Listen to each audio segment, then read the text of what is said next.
welcome to Watch Symposium. I'm Austin, and this is a custom video for Castello. And he has a horological dilemma, and that's why he's here. We're going to help him out, and hopefully he will be able to make a decision. Now, in short, the decision is between a brand new minty 2022 date sub or a pre-owned 16710. All right, a little bit about Castello. He lives in the States, I'm pretty sure, all right? And he has one watch in the collection, kind of, and that is a Speedmaster from 2019. That's in the collection permanently. He got married in that watch, so that watch is there to stay. Now, I said sort of because he also has the aforementioned 2022 ceramic date sub. He got it at an authorized dealer. He paid retail for it, but for 2 years, he's just sat on it. He hasn't worn it because, well, he doesn't know if he wants to commit to it or not. And this is where the idea of a 16710 GMT Master 2 pre-ceramic comes into play. So if he starts wearing the sub, then of course it's going to lose value. And so what he wants to know is whether he should trade the sub, the brand new minty sub, for a pre-owned 16710, or just be happy with the sub. Now, when it comes to his future collection and the perfect crystallization of it, it includes the Speedmaster that would take care of the chronograph, a diver. He has that in the sub, albeit an unworn one, and then some sort of GMT. He's contemplated adding a GS as a GMT, so some sort of GMT Grand Seiko. Now, that would certainly be an option. It would give the collection more diversity, Castello, but it's not something I personally would do. I'm a Wilsdorf guy, there's no surprise there. A Tudor might check off that box, but I'm all about Rolexes, and the more Rolexes in a collection, the better. So I wouldn't go with a GS, but that's just me. Are GSs just as good, if not better, than Rolex watches? Probably. They're probably better finished. They probably, well, we'll just say that they're on par, okay? But they don't make me feel the same way, right? They don't give me that buzz like Rolex does. And that's really what you want to think about. Will the GS give you that buzz? If the answer is yes, that could be a cheaper option. It could be an easier option, but for me, it wouldn't be an option.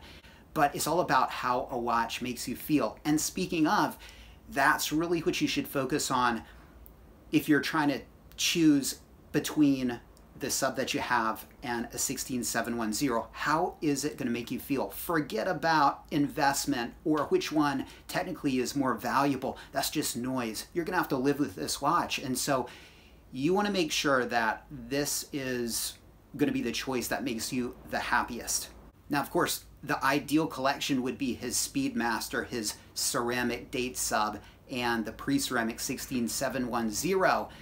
And so part of me wants to just tell him to start wearing his sub now and add the GMT later, but that's a cop-out. That's not what he's asking me. He's giving me a choice, and I must adhere to that. And it's a choice of really apples and oranges. To a non-watch person, a ceramic sub, a pre-ceramic GMT, hey, it's a Rolex. It's the same kind of watch, but for us watch people, apples and oranges. And what he's basically asking me is, Austin, should I eat apples or oranges for the rest of my life? And that's a hard one. Now, for me, of course, I would want to eat apples, and maybe the apple is the GMT. That's what I would go for. But here's the ironic thing. If I was in his situation, would I trade his unworn 2022 ceramic date sub for a pre-owned 16710? I wouldn't. I think there's something to be said about the watch in hand. You know the saying, a bird in hand is worth two in the bush. Now, of course, I can't tell Castello what to do. I can tell him what I would do, and I kind of just did. But what I'm going to do is just throw out some ideas that maybe he hasn't thought about to help him think about which of these watches would make him happier in the long term. Now, the first thing we need to talk about is probably the most obvious, and that's the fact that this sub is new, it's unworn, it's unpolished, it's mint, and it's come directly from an authorized dealer, and he has no question about its history. If he goes for a 16710, Well, he puts it like this, and I think this is a great way to push it. He'll be wading into an ocean of 16710s, and it can be difficult. You're going to have to check out polishing jobs, and you're probably going to get a piece that's polished. And if you don't, you might pay more for it. In fact, if you want to get a new old stock piece, you'll pay out the nose for it. You're not going to know the history of the watch. And of course, it's going to have an older movement. It's going to have the Nivarox hairspring, whereas your sub has the blue parachrome hairspring. Now, I hate bringing up magnetization because I'm a pre-ceramic guy and I've never had a problem with magnetization, but you know, the new movements killed the milk house, made it obsolete. So if you don't have to worry about the specter of magnetization when it comes to pre-ceramics, you have to worry about it even less when it comes to the new watches. Now, that doesn't mean that the 16710 or the particular example that he may get is gonna not run as well, right? That's the thing about mechanical watches. It's all about that particular watch. And my A serial 16710, the last time I wore it for a month, and it was plus minus 0 after a month. And not many modern watches can do that. But again, it's a bit of a luck of the draw thing. Still, if I'm going to put my money on which is going to run better, I would go probably with the new movement. If I'm a betting man, say that the newer movement is probably going to run better. And look, it's even spec'd better. It's plus minus 2 seconds a day, whereas the COC standards of the 16710 are something like -4 plus 6 a day. They always get them better after a service, but you can't really expect better. So when it comes to which is better in terms of keeping time and just a, you know, all-around rugged timepiece that he's not going to have to think about, the sub's probably going to be better. Although, again, it depends on the watch. Now, keep in mind, this is a 2022 piece, and so he still has, I want to say, 3 years worth of warranty. So if he starts wearing it and, you know, he takes it in water and there's some problem, Rolex is going to take care of it. It's not like I've ever had a problem with a 16710 or any Rolex watch, but after a service, you only get a 2-year warranty.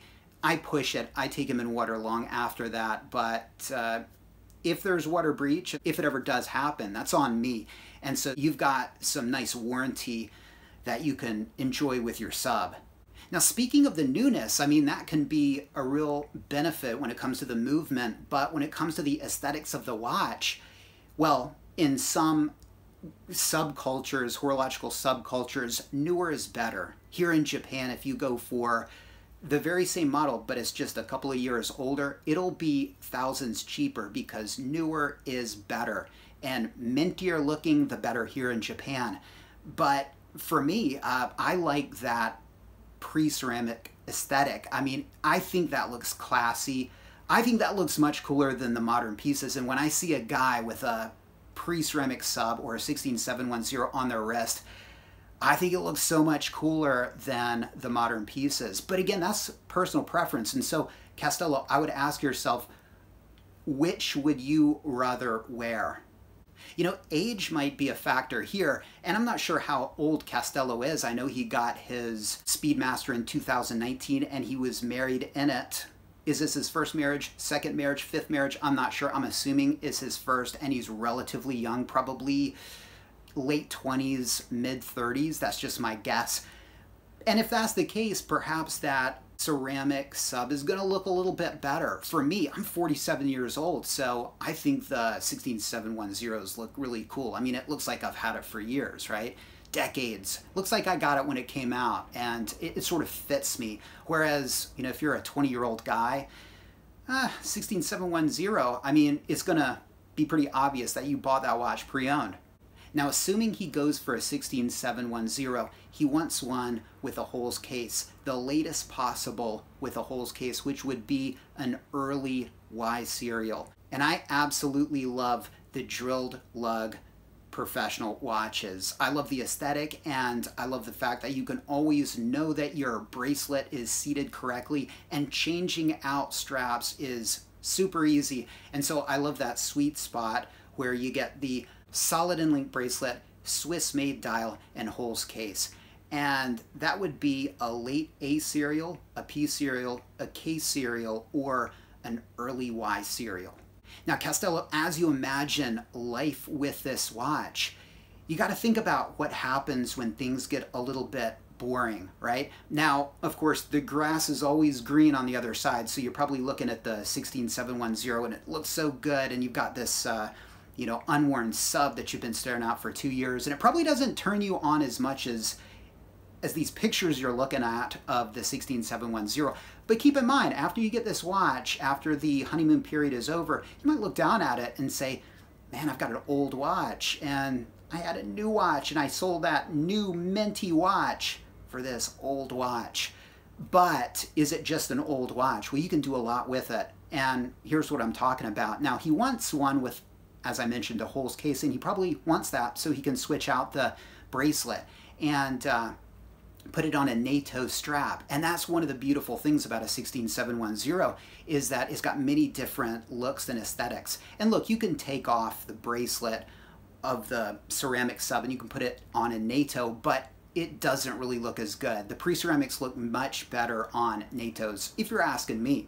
And it's a lot easier when you're working with a holes case. But the diversity of aesthetics doesn't stop with NATOs because, and this is the great thing about 16710s, you can get different bezel inserts. His ideal is a Coke on an oyster bracelet, but in the future, he can get a Jubilee bracelet. He could switch out his Coke insert for a Pepsi insert or try an all black insert. Maybe he wants a sans serif insert. Maybe he wants to go a little bit vintage and get some of the fat font serifed inserts. There are 6 different looks, all sanctioned by Rolex, that he can explore. And so if I had one watch only, it would be a 16710 because there are so many different things you can do with it. And you can make it look like a sub with an all black insert, or you can make it kind of bright and eye-catching with a Pepsi, or you can split the difference with a Coke, and it makes life a lot of fun. And you're probably not going to get that with your sub. So there you go, Castello. Hopefully me throwing out these ideas will help you work through your decision.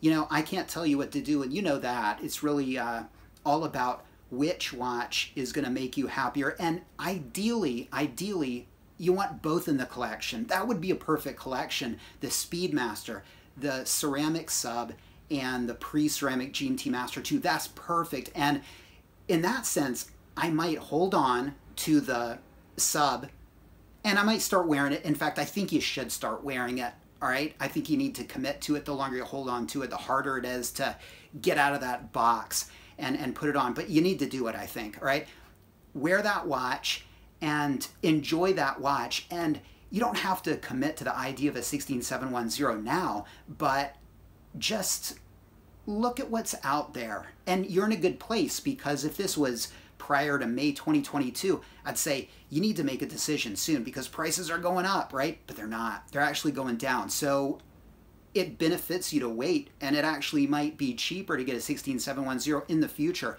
So if I were you, I would start wearing your date sub, enjoy it, be appreciative that you got it through an authorized dealer. Hey, maybe if you wear it around where you got it, they'll hook you up with something else, right?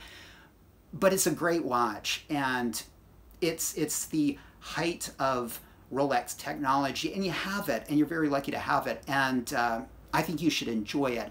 And while you enjoy it, casually look at the market, study the market, and one of these days, perhaps a perfect 16710 will pop up and you can jump on it, all right?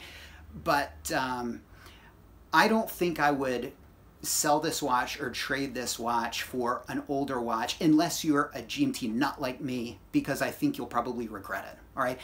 This is my advice to him. But guys, one of the best things about making these YouTube videos is he gets to scroll down and look at the comments and look at your advice, because I miss things. So please tell Castello what he should do, what you would do, and any other points I missed, throw them in the comment section for him. Castello, thank you for this custom video request.